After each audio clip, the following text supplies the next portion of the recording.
Okay, so we only have, this should be functional. Should be functional.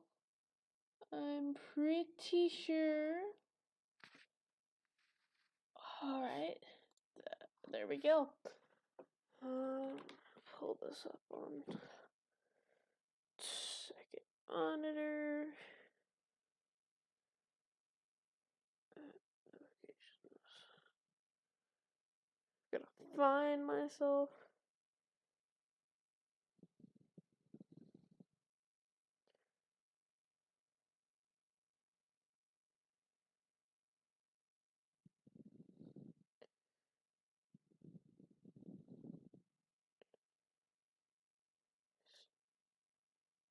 There we go. There we go. Alright, so can I hear myself? Yep, absolutely.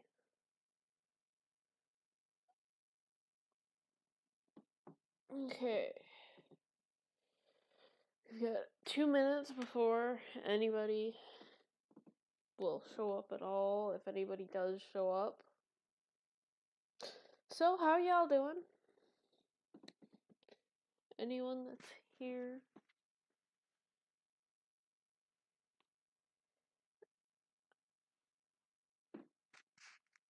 I'm gonna wait for another 2 minutes before I actually start doing anything.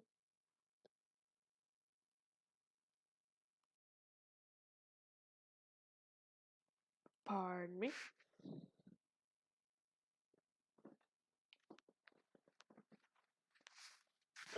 In the description, there should be.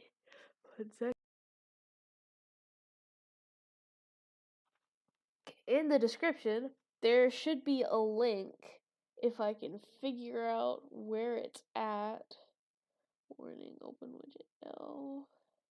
Edit description. Yeah, that right there is a editor, not an editor. It is an engine for you to use if you don't have one readily accessible for you.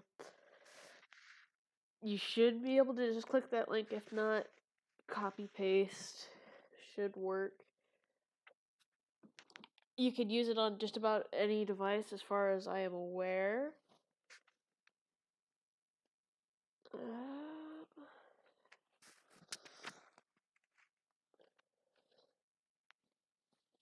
2:30, 2 viewers. Give it another minute and then we'll get going.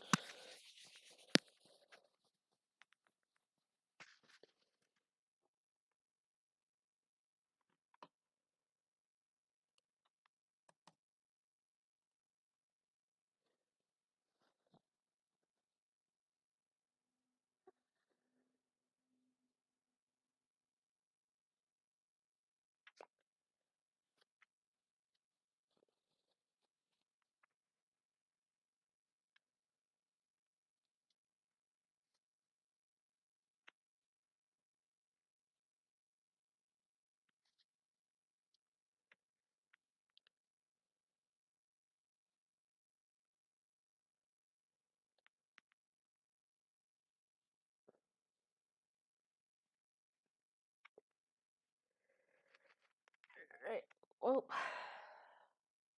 it's 2:31. Let's see how this goes. If anybody has any questions, just go ahead and put them in the chat and I will answer them as I see them. I can't promise I will see them right away, but I will answer them. So, as you guys can see, I have the name of the file already. If you want, in the system that you're running, you're going to have the public, you have to have at least one class. And that class has to be the same name as the file. Hide the terminal for a minute before it distracts me. Okay, and for the code that you want to have been run, you're going to need a method that is going to be public static void main strings, capital S, brackets, args, and then another outer bracket to keep that code safe. that's where everything will run. It'll still read everything outside of that, but it's not going to print off anything unless it's asked to be accessible. Now, you're gonna have, there are 7 outer data types. Okay, there's primitive and non-primitive data types. Primitive is your integers, which is int, whatever letter you want, long, whatever you want the name of your variable to be, short, whatever the name is, whatever name you want it to be, float,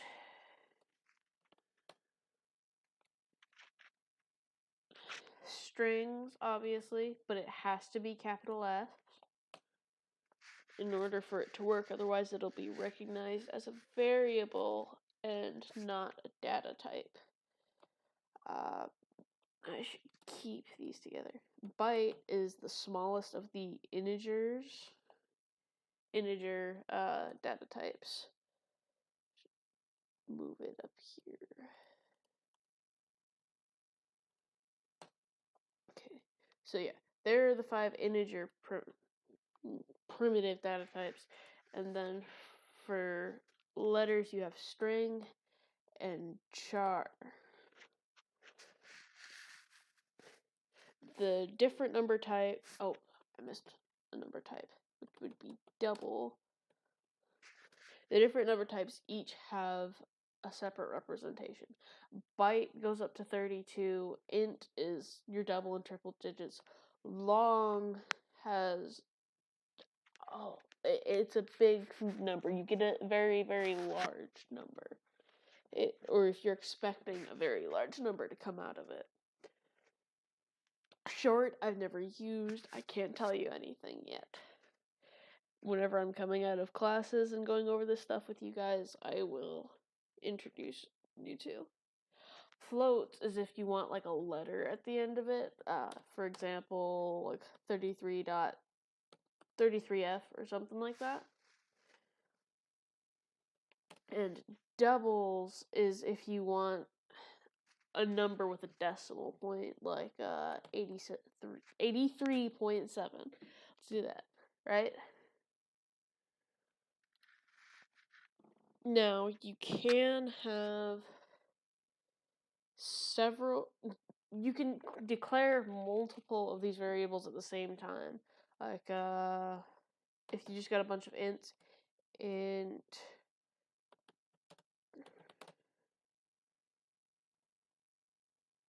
that, and there you go. You have 2 declared. In that one declaration, you have 2 declared. You just don't have them initialized. Now, the difference between strings and characters is very, very important. One symbol.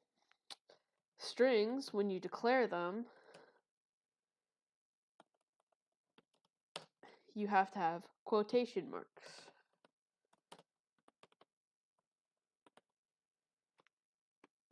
You can make them as long as you want. You can make them contain anything. Characters, what are they called? Apostrophes? Let's go with apostrophes, yeah. They can only have 1 if you're putting in a letter.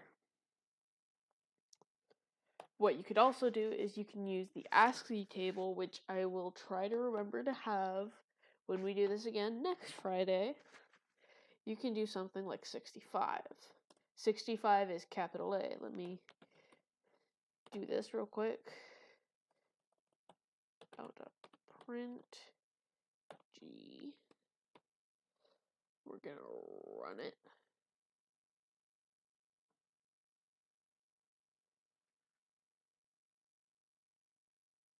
Where did I miss? Invalid error, token, invalid character. Oh yeah, the cut. We're just gonna get rid of that.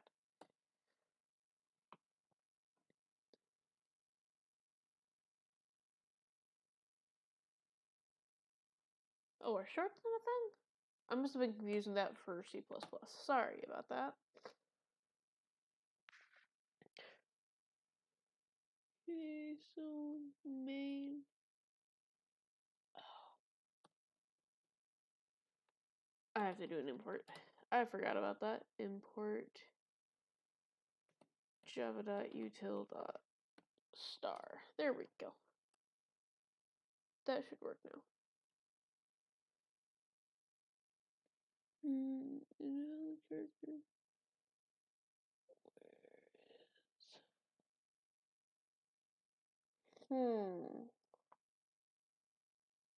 What did I do? I'm just gonna go through and delete all public. Yeah, I did that. Remember, Java is a very well-typed language, everybody. Which means any singular mistake that you don't see right away will cause suffering.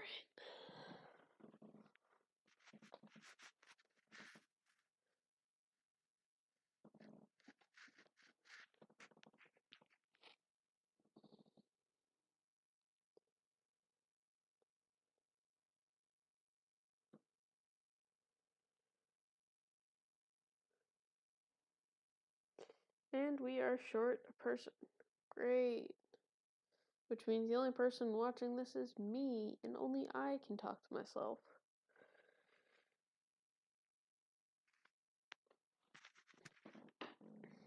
Alright, let's do this. Because I am who I am. Alright, so obviously we have the ASCII, this stuff from the ASCII table. This right here is a print statement. Print statement. And what I just did is one of the many forms of comments, but we're going to start off with print statements. There are many kinds of print statements. There's the regular print. There's the paragraph break print. Should be, and if you're going to use a paragraph break print, and you're not using a string that you plan to use multiple times, you use quotation marks.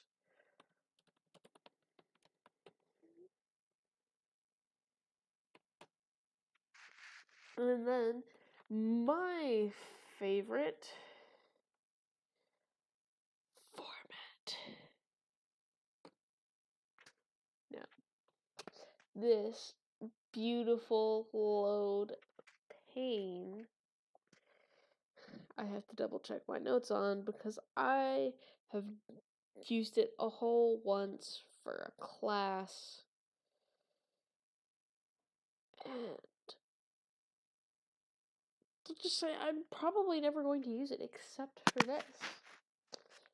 But what it is if you want to have additional formatting in whatever you want to use, you have this little slice of fun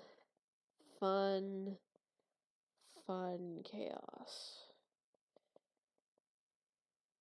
Alright.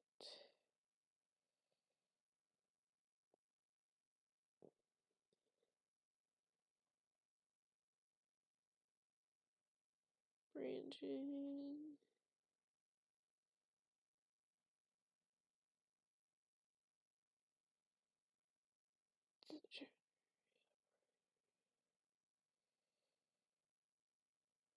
Okay, I can't find my notes on that, so we're just gonna pretend that this doesn't exist, but it exists.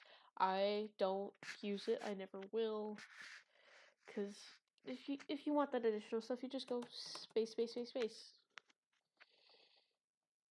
Right? Right.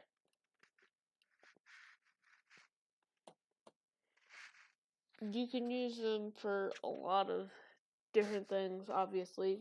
You want stuff to be read out. It's the only way you're going to get your data, any numbers and stuff you want out. If you want multiple numbers to be read out on the same line, you do this. A plus B plus C.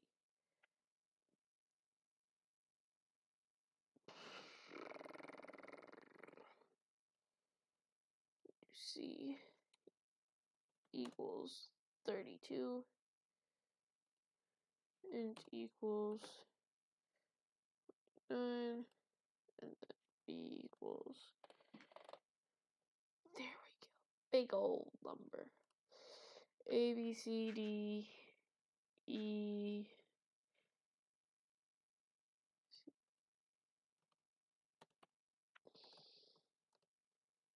E, G, H. Then we're going to run it.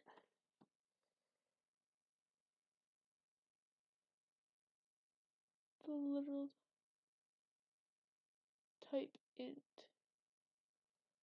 I think this one's out of range. Okay, is that still in range? That's still in range. Sweet. So it can only go so far. But you see how it's all shoved in together? That's when we do this.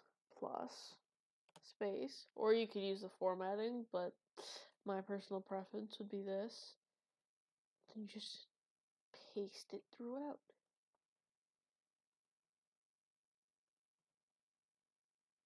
And then you run it. Start debugging. See, you got all these beautiful numbers. And there you go. Now, does anybody have any questions? Somebody else pop up? No? Okay. Moving on then.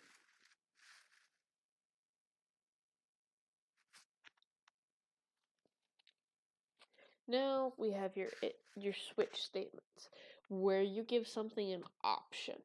You have your if-else statements, where you have if statement, and you can have just a series of if statements to where it'll include something multiple times. For example, system data println.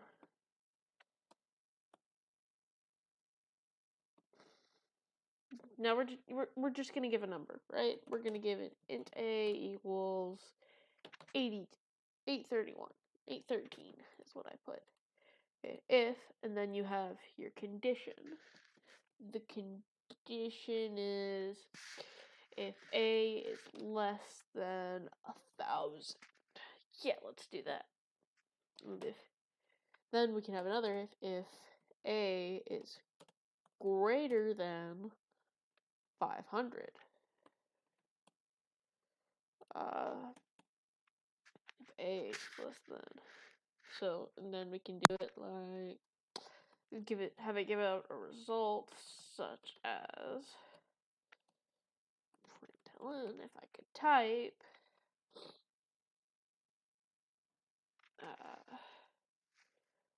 less than 1k.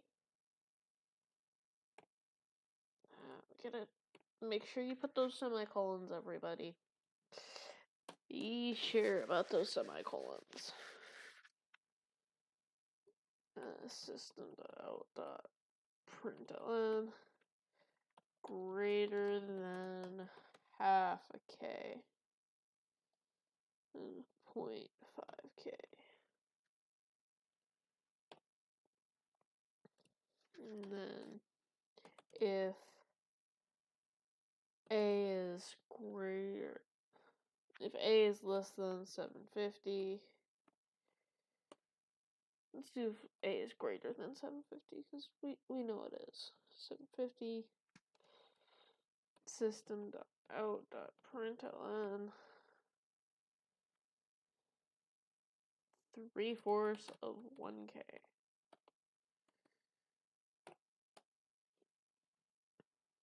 Then we go up here, we start debugging. And then, see, we have it go through all three. But now, if we do else if, and else, println.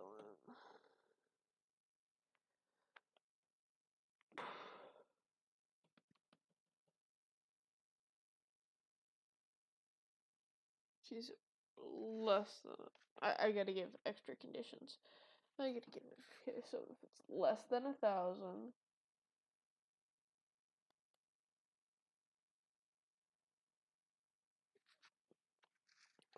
okay, we're gonna double up the conditions on some of these to make this continue to make sense, right? And A is greater, less than 250.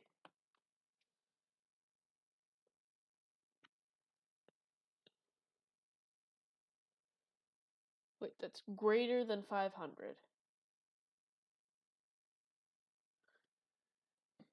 Greater than 500. This is not the one I should be doubling up.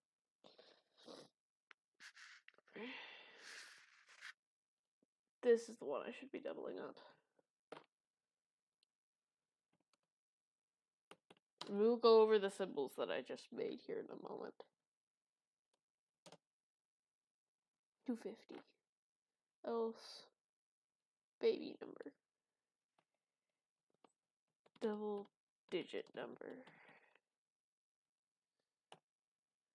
Okay, so then we're gonna make a 50, right?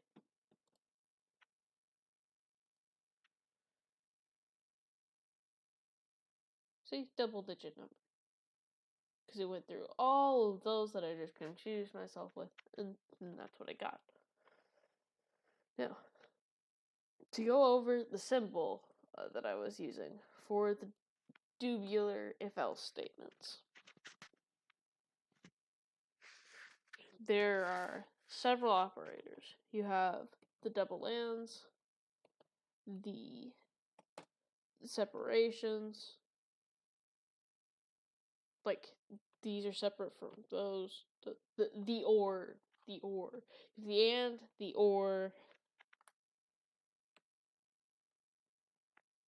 and then you have your parentheses to separate them all so you can make one big convoluted madhouse. Right? Well, it's 2:50, almost 3 o'clock, and nobody's here, so I'm gonna go ahead and end it here, and I will pick back up on this next Friday at 2:30. If anybody comes and watches this, I do these at Friday. I'm planning to do these Fridays at 2:30 Central Daylight Time, I think. Yeah, that sounds right.